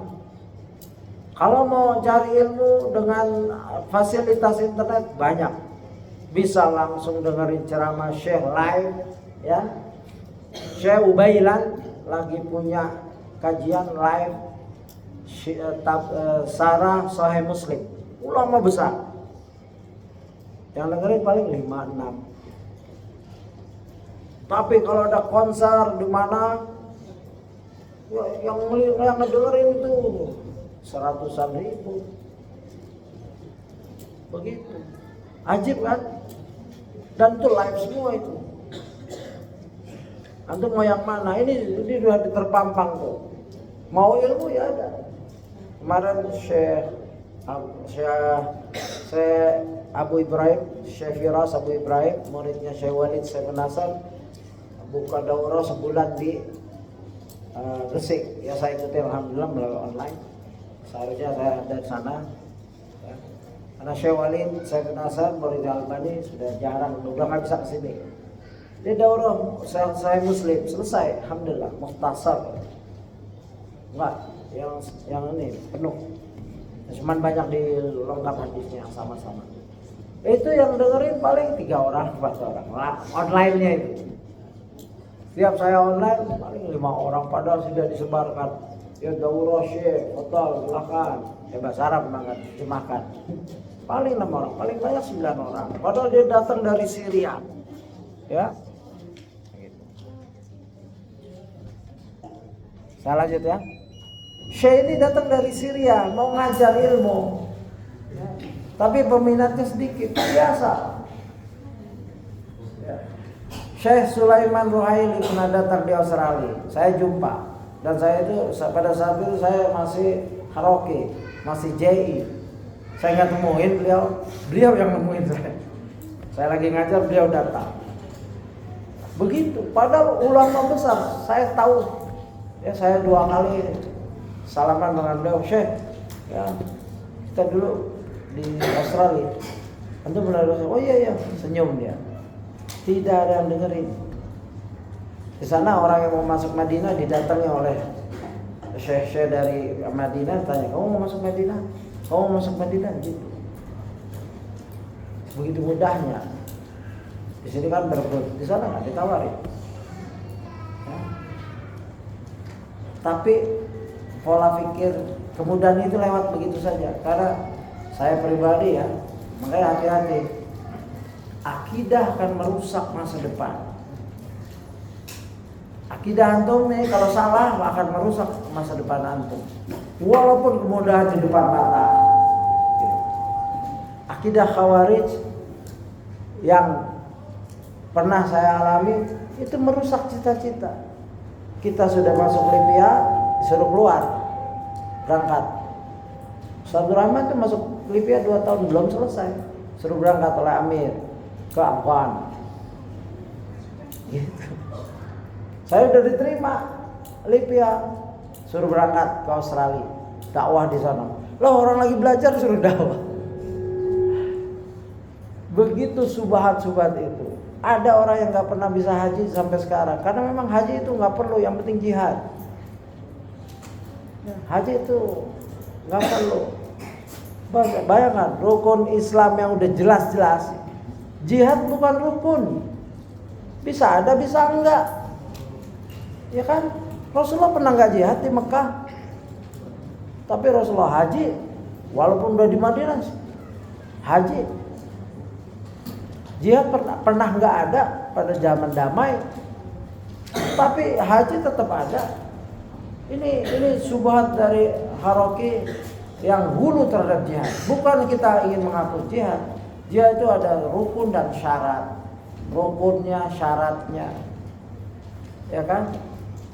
Nah ini, cita-cita tinggi bisa terkandas karena akidah yang salah atau akidah orang tuanya. Orang tua punya akidah salah, bapak ibunya akidahnya salah. Udah kamu belajar Quran, belajar aja. Itu kamu jangan coba-coba kamu ke Madinah. Di situ Wahabi itu. Padahal dia udah diterima. Ya, banyak ada kasus kayak gini. Ada ustaz besar sekarang, dulu dia nggak boleh tuh belajar di Libya, itu sekolah Wahabi katanya. Kamu belajar bahasa Arabnya saja ya, jangan akidahnya, jangan manhajnya. Akhirnya alhamdulillah, iya, tapi di dalam dia melihat, ya, setelah di dalam dia lihat, kok yang disebut Wahabi penuh dalil, penuh hujah, begitu. Jadi adik-adik udah on the right track nih istilahnya, sudah di jalan yang benar, ya, di pondok yang benar. Cita-citanya benarkan bersama ibu bapak dan ngomong sama guru, ya Ustadz saya ingin menghafal hadis, Ustadz saya ingin jadi imam di suatu masjid, sederhana, boleh. Ustadz saya ingin punya pondok seperti ini lebih besar, boleh, ya. Nanti Ustadz doakan dia. Kalau kamu punya cita-cita agung seperti itu, ayo bantu Ustadz loh. Kamu belajar yang benar ya, begitu. Nah dengan ini doa seorang ustadz yang adik-adik ambil ilmunya, ya akan menambah, memotivasi diri. Doa ibu, ngomong ibu, bu, tolong setiap ibu tahajud, gak ada sholat, di dalam sholat doakan, ya, begitu. Semua itu akan hancur dengan waktu yang dibuang-buang. Ada tulisan bagus. Ya, yang sekarang ini yang menghancurkan cita-cita anak cemerlang, anak jenius, anak pintar adalah game online, internet, canduan. Itu gak bisa dipungkiri, itu semua sepakat. baik dia anak ustadz, anak siapa, hati-hati. Nggak ada jaminan. Jangan remehkan. Ya. Semua itu. Ini ada pulang, saya yakin nggak usah saya selidiki, nggak usah kita kasih apa itu detektor CCTV di kepala, di badannya, kemana gini, lihat apa, nggak perlu, kita udah bisa bayangkan. Ya begitu sampai rumah langsung, mama pinjam, ibu Umi pinjam HP-nya dong, kalau nggak punya HP. Kalau udah punya HP diambil HP-nya, langsung online. Kalau udah online main game, browsing kemana sini, chatting dan lain-lain, itu sudah habis waktu. Bagaimana cita-cita? Cita-cita nanti kalau di pondok baru punya cita-cita lagi. Di rumah nih hari-harinya santai. Pak, masa saya udah di pondok, di sini mau kayak pondok lagi, bisa cepet tua nih saya, begitu. Makan ngantri, ya kan? Kalau di rumah kan main game. Mau makan apa nak? Ibu teriak, mie bu, mie, telur 2. Cepat banget. Pesen lagi. Ini kenyataan ini, live ini, ya. Tapi ada di sini, insya Allah nggak gitu kan. Dipraktekin. Ini kan belajar. Ngamalinnya di mana? Di rumah. Bu, alhamdulillah aku dari kirim ibu ke pondok yang masya Allah ustadz-ustadznya teman-teman. Aku ingin praktekkan bu, ya. Begitu. Sholat tepat waktu, jam ibunya lebih dari musrik capeknya. Bangunin, nak bangun sholat subuh tuh, udah azan tuh. Ini musrik apa ibu? Sudah azan lewat, nak dikit lagi komat, masih tidur. Dendam nih, dendam yang tak, ya. Pokoknya dendam lah, dendam di pondok nih, pengen tidur yang enak gak diganggu musrik nih. Udah dibangunin, nak udah komat, baru rakaat pertama bu. Walhasil perhitungan banget. Coba di sini gitu kamu. Berani nggak? Ada berani? Bu, mau sering bangunin. Baru azan, start, siram kamu. Siram pakai air dingin, jangan pakai air panas. Itu diamalkan. Jangan jadikan ibu kamu lebih berat dari musrik tugasnya. Musrik aja kesel. Dia juga harus sholat, dia juga harus mendapatkan rakaatain qabla al-fajr khairun minad dunya wa ma fiha. 2 rakaat sebelum fajar lebih baik daripada dunia dan isinya. Dia pengen dapatkan itu, tapi ada tugas bangunin. Ya, kasihan mereka. Itu kan mulia dunia dan isinya. Karena bangunin kamu keganggu sholatnya. Mari kita sama-sama ringankan. Nah, begitu pulang nanti liburan, bu, aku siap mengamalkan ilmu-ilmu yang aku dapatkan, bu. Ya, nggak perlu dibangunin, bahkan bangunin ibunya, bu, udah subuh, bapak tahajud, gitu. Baca Quran, nggak usah disuruh baca Quran, dengarkan ibu, hibur ibu dengan Al-Quran, ya, lantunan Al-Quran, begitu. Ajak jalan-jalan, bu, aku penat nih mau jalan-jalan kemana? Kalau yang kayak umroh, ayo umroh, ya kan? Ya kan kaya. Nggak harus kaya juga, mungkin dia punya tabungan, memang ibunya udah menyisipkan. Iya nak, siap nak, ibu udah sisipkan nih. Sejak kamu lahir, ibu udah nabung buat umroh kamu sama ibu. Ya, jadi mahram, begitu. Ya, kunjungan, silaturahim, manfaatkan. Bu, mumpung aku ringpur nih, aku ingin kenal sepupu sini, paman. Begitu. Amalkan ilmu kamu. Sebelum ke masyarakat luas, ke keluarga. Ya kan? Jangan pikir nanti kamu jadi ustadz kondang yang diundang terus lupa sama keluarga. Bagaimana? Padahal Allah menegur, "Qu anfusakum malikum nar." Jaga dirimu dan keluargamu dari ayah, ibu, adik, kakak dan lain-lain, terus sepupu, paman, bibi, terus keluarga, masih ada darah itu. Baru orang lain. Itu ilmu yang kamu amalkan nanti. Silakan jika ada pertanyaan. Ini masih ada waktu 30 menit. Pikirkan apa yang mau ditanya. Saya mikirkan apa yang jawaban. Kalau antum nggak keluar pertanyaan, saya nggak bisa jawab. Masa saya tahu? Iya, jawabannya ini kan nggak bisa kan?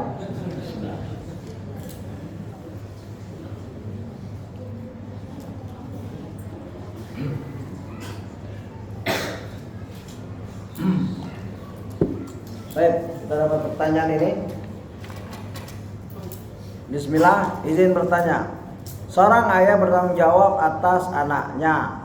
Jika seorang anak, na'udzubillah, murtad, apakah masih tanggung jawab dan nasab masih kepada ayah?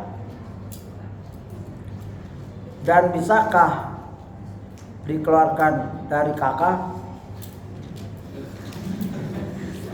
Ya nggak apa-apa, ini pertanyaan.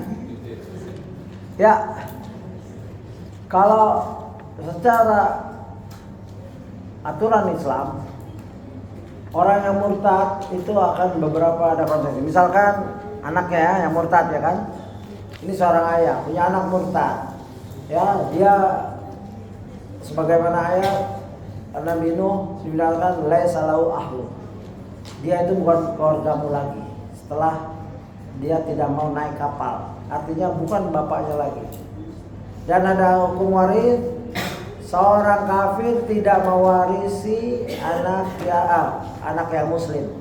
Misalkan ini keluarga kafir, banyak di Australia, anaknya masuk Islam, begitu bapak ini meninggal, dia nggak boleh hartanya diwarisin, dia nggak dapat harta yang muslim. Begitu juga bapaknya muslim, tahu-tahu punya anak seperti kayak pertanyaan ini, naudzubillah, anaknya murtad, maka dia tidak dapat waris. Artinya sudah tercoret dari kakaknya secara tidak langsung. Tapi kalau masalah kakak, tanya yang bertugas, itu bukan saya. Gitu. Ya, kalau saya dari ilmu itu saja. Kalau peraturan di Indonesia saya nggak tahu. Ya, ini kita sama-sama pergi ke kantor yang terdekat, tanya situasi ini. Saya belum pernah nih dapat pertanyaan masalah sampai kakak. Tapi secara ilmu, ya keluar dia. Dia tidak dapat waris. Tapi dakwah terus, ya ajak anakku kembalilah ke Islam, bujuk, kasih hadiah biar dia bisa kembali ke Islam. Ya, karena sedih sekali seorang ayah nanti di surga nggak jumpa anaknya. Ya, sudah anak satu-satunya murtad. Na'udzubillah. Itu menyedihkan. Sebab itu dari segi hukum seperti itu. Kemungkinan peraturan pemerintah mungkin sudah bisa mengadopsi syariat Islam, mungkin dikeluarkan. Ya. Tapi kalau anak ini murtad umur 15 tahun, dia dikeluarkan dari kakak ibunya, terus bikin kakak sendiri kah? Itu juga jadi pertanyaan. Ya kan? Begitu. Wallahu a'lam. Silakan, ada pertanyaan lain? Dijawab nggak? Mudah-mudahan dijawab.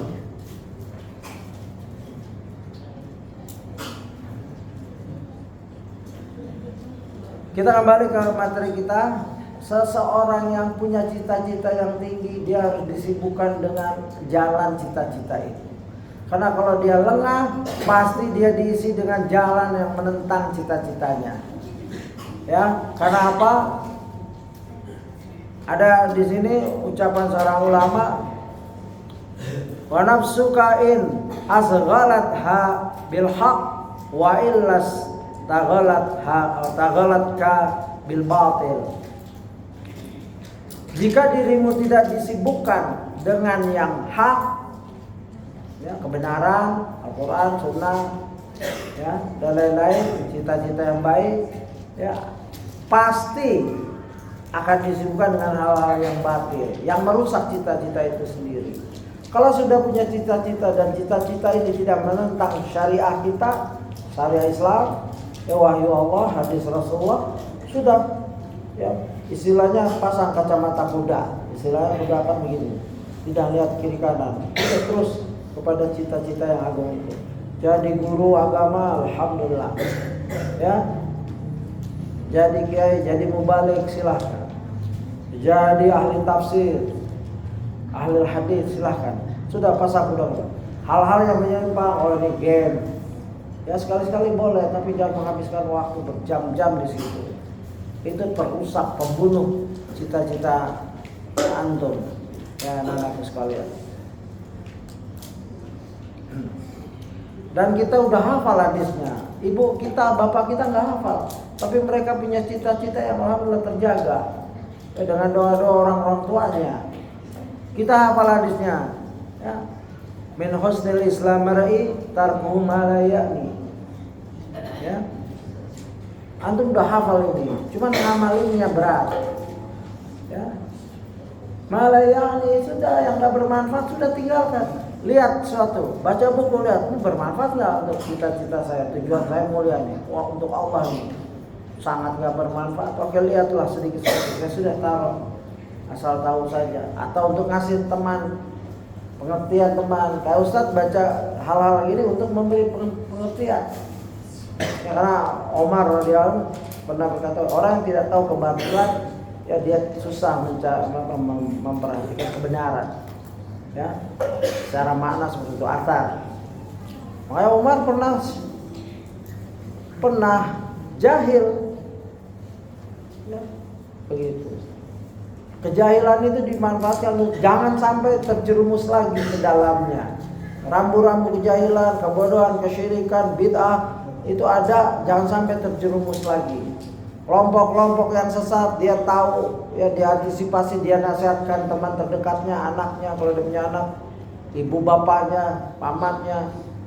Ya boleh jadi cita-cita kandas karena ibu bapak berakidah, bermanhaj, berfaham beda dengan anaknya. Ya. Ada perang doa. Dan ibu bapak juga kadang-kala beda. Bapaknya ingin seperti ini, ibunya seperti ini. Dua-duanya berdoa, bertentangan, anak yang bingung. Tengah. Oleh sebab itu ibu bapak rujuk dulu dalam hal doa. Ya udah kita sepakat anak kata sudah jadi apa aja yang halal, yang penting soleh soleha. Sudah mau jadi dokter yang soleh, mau jadi insinyur yang soleh. Kalau jadi menteri palura silakan, yang soleh yang penting. Dia takut pada Allah. Begitu. Boleh secara global cita-cita itu boleh. Boleh secara detail. Ya.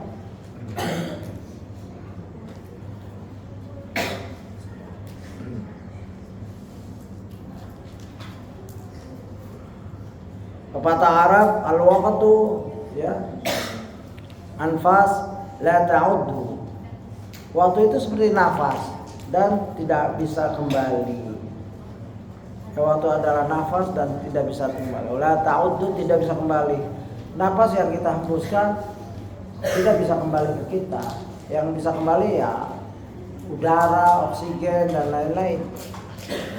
Ya nafas tuh hari-hari deh. Ya ada diberi waktu sama. Jam 24 jam sama zaman Nabi, sama zamannya Imam Bukhari 24 jam ya itu. Ya matahari terbit, terbenam, malam 24 jam sama. Tapi kenapa 24 jamnya Imam Bukhari begitu bermakna, menghafal banyak hadis? Ya karena ininya kualitas. Waktu itu sama 24 jam, kualitas beda-beda. Ada orang 24 jam kualitasnya cuman lagwi, main-main saja, padahal sudah tua. Udah kayak saya ini, nongkrong di kedai kopi, ngerokok, ngomong ke sana sini, ngomong tentang negara, kayak menteri. Kalau udah ngomong kayak negara, padahal dia cuma bisa mampu kopi, itu pun ngutang. Ngomong ekonomi Indonesia ini, kalau begini sambil ngerokok lagi. Sudah ada yang mikirin tentang ekonomi, sudah ada yang mikirin dan dibayar, gajinya gede. Dia ngomong ekonomi nggak dibayar, ngopi ngutang, ngerokok minta.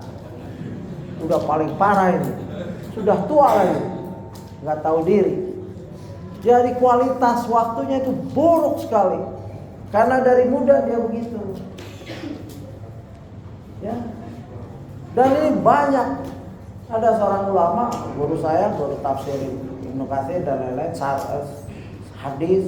Dia pernah minta ke Indonesia, saya kasih teman rekan-rekan di sini, ajak keliling orang Yordan, muridnya Syekh Albani. Dia keliling, dia ketemu lagi saya di Australia, dia bilang, "Ajib, kenapa Syekh? Indonesia ini banyak orang miskin ya." Dia saya kasihan. Saya nggak kasihan. Kenapa? Miskin aja maksiat. Bagaimana kaya? Miskin maksiat. Kalau orang miskin maksiatnya terbatas. Mau merokok, nunggu dikasih. Kalau dia punya duit 100.000 di kantong, ngerokok, ngapain nunggu dikasih? Beli, sudah selesai merokok. Mau hamar, ya nunggu diajak minum-minum. Kalau orang miskin tuh, kalau nggak ada ngajak, ya minum air putih. Ya. Kalau dia kaya, ngapain nunggu diajak? Saya bisa beli kok. Lebih besar lagi maksiatnya. Kalau miskin aja maksiat, nih bangsa Indonesia masih banyak seperti itu. Makanya jangan buru-buru minta kaya. Belum tentu baik kekayaan itu kita untuk kaum ya, rakyat Indonesia. Didik dulu akidahnya, agamanya, ruhnya. Siap nggak untuk jadi orang kaya? Emang enak jadi orang kaya? Emang enak. Terus terang. Tapi yang bertakwa. Mau haji orang miskin susah. Sudah nunggunya lama ya kan? Berapa tahun? 20 tahun. Orang kaya bisa tuh haji. Saya juga heran itu. Yang penting menjadi 400 juta berangkat haji. Haji kan? Ya 40 tahun taruhannya sudah pas besok mau haji meninggal. Ada itu 40 tahun. Ya. Tunggu, tapi udah dapat pahala, udah dapat. Orang-orang berniat haji ya, menabung, biarkan urusan pemerintah, jangan ikut-ikut demo dan enggak usah. Udah, setor. Kalau uangnya di sini udah bukan urusan kita. Kita niat haji karena Allah. Ya, nabung, daftar gitu. Kalau kejadian apa enggak, ya, betapa banyak orang yang bercita-cita tinggi tapi tidak tersampaikan, tapi niatnya sudah. Dalam hadis ikhlas itu ada orang yang ingin berperang tapi nggak bisa ikut perang karena terhambat, karena sakit. Ya, Ali radhiyallahu anhu pernah ditugaskan untuk menjaga, ya, tapi dapat pahala. Nah, bapak-bapak, ibu-ibu yang sudah siap pergi haji walaupun ngumpulin, insyaallah dapat pahala haji. Tapi nggak boleh disematkan meninggalnya haji. Pulang nggak boleh, kan belum haji. Walaupun sudah haji juga jangan. Ya, batu nisannya di haji 3 kali, haji 4 kali, nggak boleh itu. Bismillah.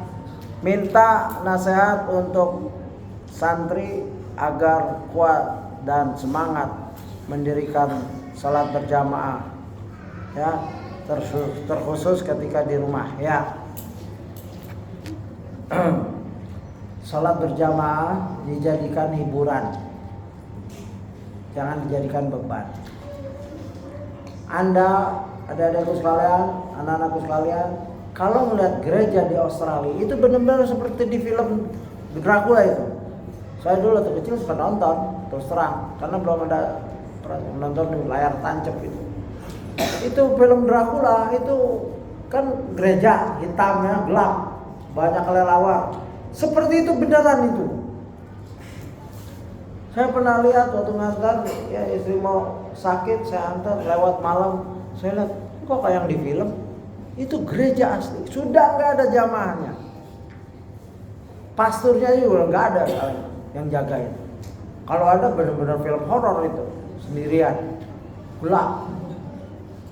Mau masjid-masjid kita seperti itu, karena kita malas berjamaah. Padahal pahalanya 27 derajat dan lain-lain. Bahkan hadis-hadis itu, ya andaikan aku bisa, andaikan aku ingin sekali, mana hadis, aku ingin sekali menyuruh orang sholat dan aku keliling membawa kayu bakar. Akan aku bakar orang yang tidak berjamaah. Abdullah bin Maktum seorang buta datang ke Rasulullah, ya Rasulullah, aku seorang buta. ada pengawalku tapi aku tidak cocok. Dan di antara masjid, di antara rumahku dan masjid ada hutan-hutan, ya secara makna ini. Ya, yang dimana ada binatang hewan, binatang berbisa. Apakah kalau ada uzur untuk sholat di rumah? Nabi bilang ya, kamu sholat di rumah. Terus begitu dia mau pisah sama Nabi dipanggil lagi. Sebentar, apakah engkau mendengar azan? Ya, wajib kamu datang. Buta, nggak ada penunjuk, medannya berat, wajib datang. Orang tua nih, siapa kita? Sehat, nggak buta, ya kan? Nggak perlu penunjuk jalan, map juga ada. Masa dari sini perlu map? Terus medannya juga jalan aspal, ya, nggak ada binatang, ya paling sekali-kali mungkin ketemu anjing kecil. Masa takut main anjing kecil? Itu pun jarang. Kalau lingkungan sini mana ada anjing. Kalau masih nggak mau hadir, memang ini bukan laki-laki. Karena yang sholat di rumah itu perempuan. Wataknya ini sudah kewanita-wanitaan. Cuman berbaju laki-laki berjenggot, berkumis. Tapi wataknya sudah tasabbuh bin nisa. Dia meniru-niru perempuan dalam bab ini. Tasabbuh bin nisa. Ya. Boleh jadi nanti karakternya masuk tuh. Kewanita-wanitaan bukan meninggalkan sholat juga, mulai rajin dandan, mulai senang sama laki-laki lain, mau. Karena semua yang menentang hadir bisa membawa kepada maksiat yang lebih besar. Hati-hati. Dengan meninggalkan sholat berjamaah, dia mulai berlaga seperti wanita, kewanita-wanitaan. Naudzubillah. Ya, jangan meremehkan satu ibadah yang telah tegas dalilnya. Wajib, bahkan la sholatalah. Tidak ada sholat baginya. Orang yang mendengar azan dia sholat di rumah, la sholat. Ulama berbeda pendapat. Tidak ada sholat, artinya sholat, tapi nggak diakui oleh Allah. Bukan meninggalkan sholat, dia termasuk orang ya meninggalkan sholat, tapi sholat baik nilainya jelek, hakikatnya. Bahkan ada ulama orang yang meninggalkan sholat berjamaah tidak boleh dijadikan saksi. Nah, hadis-hadis ini sering diulang-ulang sehingga ada yang masih suka meninggalkan sholat berjamaah, ya mawas diri, ya begitu. Terutama di rumah. Oh ya kan saya bilang di sini rajin, begitu di rumah nggak ada muslim, nggak ada guru, nggak ada poin, ya kan? Udah tidur malam karena main gadget malam, bangun malas, berat matanya karena lelah, tidur sebelum subuh tidur, bukan karena tahajud, main gadget tadi. Tahajudnya enggak, ya subuhnya bablas. Kasihan ibu bapak kamu di rumah, kok begini ya pulang dari pesantren, nggak ada asar, nggak ada bekas-bekas ya. Ya Allah, hati-hati adik-adik, jangan kau siksa ibumu di dunia, ya dengan perilaku kita yang kayak gitu. Seharusnya kamu yang bangunin ibu, bangunin bapak ibu, ya sejam lagi subuh, ya sama tahajud. Boleh sekali-sekali bapak ibu mau tahajud berjamaah sama saya, sekali-sekali boleh. Kamu pimpin sholat, bacaan-bacaan yang panjang. Ya kalau ayah mungkin besok libur, ya ada kan hal-hal seperti ini. Rihlah fil bait. Ya. Rihlah itu harus jauh-jauh di rumah. Ya. Buka kajian. Adik-adik mampu buka kajian, buka Arba'in Nawawi. Ini aku baca ini ya di sana pada subuh, ya pulang. Kamu ibu di tempat sholatnya, mau baca pada subuh nih. Bacakan ini ya, udah sama ayah. Hidupkan, adik-adik harus berani. Bagaimana nanti terjun dakwah keluar? Kalau di dalam aja nggak berani ngomong, nggak harus resmi. Mau makan, ayo kita bahas ini, ya nggak usah kayak guru di depan ayah, ya dikepret nanti. Nggak usah kayak guru, alhamdulillah, suara dibedain. Ya beliau tahu kamu cemennya dulu. Ya tenang, ya kita ngobrol. Ini buku bagus nih dari ustadku. Oh iya silakan. Ya, jangan kayak guru. Ya Abdul Razak itu orang yang insya Allah manusia yang masih bisa dilihat bagaimana beliau hormatnya sama orang tua sampai masih bawakan terompahnya, ya sendalnya Syekh Muhsin, ulama hadis. Begitu kamu. Kalau jalan sama orang tua ke masjid, ya jangan duluan, jangan dipepet itu orang tua, belakang. Terus sendalnya dirapikan, dia keluar disiapkan. Ada yang kayak gitu? Harus kayak gitu. Kalau belum mulai, kapan? Nanti di kuburan. Kalau ayah sudah meninggal, ibu sudah meninggal, nyesal kamu. Kalau masih bisa beramal, ya ayahnya juga jangan kelewatan. Tumben nih anak ngambilin sendal, diumumin di masjid. Biasanya enggak ini. Ya jangan gitu, jadi orang tua. Susah apalagi, masya Allah, jazakallah khair. Ya harus ada kerjasama. Anak yang berubah kebaikan jangan dipermalu. Tumben nih anak, masya Allah. Ya, begitu. Biarkan kita pakai jazakallah khair gitu, atau panggil apa namanya. Ini yang kecil-kecil kelihatannya, tapi akan membekas buat kamu perjalanan hidup kamu nanti. Ya. Ke depannya, dan pahala akan banyak. Ya. Gak usah kamu ayah ibu, gak usah ayah ibu nggak, alhamdulillah nggak pernah. Nah nanti kalau kamu berhasil kamu bikinin rumah ya, kamarnya segini. Enggak begitu. Ada yang kayak gitu. Ibu kamu ada yang kayak gitu, bapak kamu enggak. Dia pengen ilmu yang kamu di pondok diamalin dan kelihatan dia masih hidup. Ya kalau nanti sama juga pahala kamu sholat dan lain-lain masuk ya kepala mereka. Tapi alangkah indahnya kamu hibur selagi mereka hidup dengan amalan-amalan yang sederhana dan gak berat. Ngambilin sendal, ngambilin air wudhu kalau lagi jalan-jalan susah, makan misalkan di restoran atau berhenti di mana yang dia harus ngantri, kamu yang ngantri. Ayah ini untuk ayah, ibu ini. Begitu. Jangan ngisi perutnya, ibunya gemeteran ngantri, bapaknya gemeteran ngantri, kamu makan duluan kenyang. Banyak hal-hal yang baik yang bukan harus pakai uang. Berbakti. Belum tentu kamu kaya, tapi udah kaya akhlak, kaya adab. Ibu bisa meresap, masya Allah, pendidikan pondok ini benar-benar aku rasakan sebelum aku menutup mata selamanya.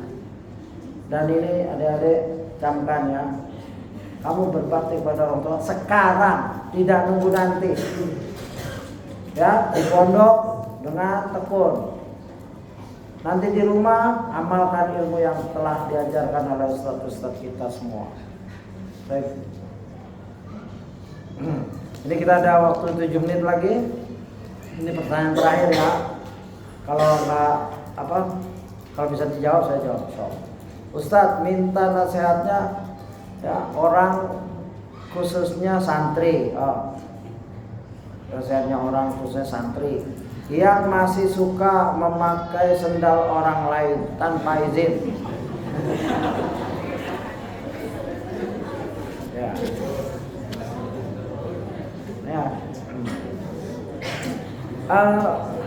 Memakai ya. Dalam hal ini kembali kepada uruf itu kebiasaan di pesantren ini. Jika memang diizinkan oleh kepala mudir boleh sendal dipinjam ya untuk saudara yang lain ya. Tapi jangan dibawa pulang ke rumah gitu kan. Itu nyolong namanya. Nyolong enggak? Kamu udah tahu sendiri hukumnya. Nyolong itu haram. Ya. Kalau itu berbentuk makanan tidak akan masuk jannah. Dalam satu hadis ada saya kutip sini, tapi ya secara makna saja tidak akan masuk jannah jika ada barang haram di tubuh kita yang menjadi daging. Ya, sebagaimana dibuktikan Abu Bakar bin Khattab, Abu Bakar As-Siddiq mengeluarkan makanan yang dia makan dari jariahnya pembantunya yang pulang bawa makanan. Ditanya, ini makanan apa? Aku dulu zaman jahiliyah suka meruqyah, nggak tahu benar apa enggak, tapi orang itu sembuh ngasih hadiah. Hadiah boleh jadi ruqyahnya mengandung kesyirikan, dikasih hadiah dimakan. Tahu itu langsung dikorek. Bahkan ada kaul lain ya, sampai sebegitunya Abu Bakar sampai dibilang, andaikan aku punya nyawa lebih dari satu dan aku keluarkan satu-satu untuk mengeluarkan yang haram itu, aku kerjakan. Misalkan dia nyawanya ada 10, rohnya ada 10, ya satu-satu dia harus keluarkan untuk mengeluarkan makanannya yang haram yang sudah dia telan, dia akan keluarkan. Begitu juga Umar, ya Umar pernah seperti itu juga. Ini orang-orang yang wara dalam segi makanan. Kalau barang sama, ya. Kalau peraturan itu sendalnya bukan yang sendal mahal, misalkan ada peraturan seperti itu, ya silahkan. Tapi kalau tidak ada peraturan amanah, ini sendal orang, ya nggak boleh kita pakai tanpa izinnya. Ya, harus izin. Karena al-muslimu 'inda surutihim. Kalau ada pernyataan mudir, sendal yang murah, sendal jepit, ya, apalagi sama semuanya. Ya bisa setengah jam nyari sendal dia, semuanya sendal jepit murah. Akhirnya bingung dia. Kalau dia pakai, dia tahu ini bukan sendal dia, dia istighfar. Kalau bisa dia cari, dia tungguin. Akhi, tadi anda pakai sendal aku, anda nyari sendal anda mirip semua. Kalau mirip semua gimana? Ya itu tergantung. Tandain, tapi nggak boleh nama ya. Soal nama-nama Islam nggak boleh dijadiin tanda sendal. Abdullah itu nama Allah ada di situ. Masa kamu injak-injak? Ajib. Hati-hati, disingkat saja. Ya. Disingkatlah, apakah X, XLL, ya atau Z. Jangan yang mengandung Allah, isim Allah. Ya, sendal nggak boleh itu. Ya, ini sendal aja dibicarakan kayak gini. Itulah Islam. Ya, serius kita ini dalam segala hal. Ya, sebenarnya kan, dan ini bukan antum saja yang ngalamin ini. Ya, alhamdulillah kalau cuma dipakai masih kembali kan nih yang punya sendal. Atau hilang, kalau hilang boleh dicuri. Jangan, nggak ridho itu. Kalau tahu kita udah marah-marah, nggak taunya ada kembali, oh dipinjam, ya kan? Ya terserah, kamu maafkan aja kalau dipinjam. Mungkin dia punya sepatu, nggak mungkin dulu pakai sepatu, dia lihat ada sendal, dicari yang paling jelek, sendal antum. Masa dipinjam aja nggak boleh, kena air, ya keterlaluan antum. Ya, pokoknya niatkan wakaf kalau ke masjid. Ya, niatkan wakaf. Ya Allah, saya niatkan sendal saya wakaf. Jangan lihat sendalnya, pahalanya. Ada orang buru-buru, ustadz mau ngisi pakai sepatu, dilihat sendal, antum dapat pahala, memudahkan ustadz. Ya, begitu. Antum ridho saja. Tapi kalau antum nggak ridho, simpan pakai plastik, bawa itu sendal ke dalam, taruh samping, selesai, nggak ada urusan kayak gini. Kalau di masjid yang hurufnya sendal yang jelek, yang anti air boleh dipakai, antum ridho saja. Pasang niat ridho. Tapi yang mau pakai juga harus tahu diri. Kalau naruhnya di situ, taruh situ lagi. Minjam sini, taruhnya di sana. Kasihan yang udah dipinjam, dia nyariin. Ya kan? Ada yang kayak gitu? Banyak gitu dong. Iya, udah minjam di sini, posisi ini ingetin. Oh ini sendal fulan, saya nggak tahu siapa namanya, saya pinjam, bismillah. Kalau ketemu orangnya saya tahu, saya bilang. Kalau nggak tahu ya sudah, saya taruh situ lagi. Begitu. Wallahu a'lam. Cukup lihat, sudah jam 11 ini. Cukup ya, ini pertanyaan terakhir. Mudah-mudahan Allah memberkahi pertemuan kita dan memberi manfaat yang banyak dunia akhirat. Dan saya mohon maaf jika ada kesalahan, kata-kata yang menyinggung hati adik-adik, anak-anakku sekalian, sahabat, para asatidz, orang tua, wali santri. tolong dibukakan pintu maaf yang sebesar-besarnya. Demikian kita siapkan diri untuk menyambut Ramadan. Subhanakallahumma wa bihamdika asyhadu an la ilaha illa anta astaghfiruka wa atubu ilaik. Assalamualaikum warahmatullahi wabarakatuh. Waalaikumsalam warahmatullahi wabarakatuh. Jazakumullahu khairan kepada Ustaz Abdul Rahim Mahjub atas kajian yang pagi hari ini. Ya, semoga apa yang beliau sampaikan bisa kita amalkan.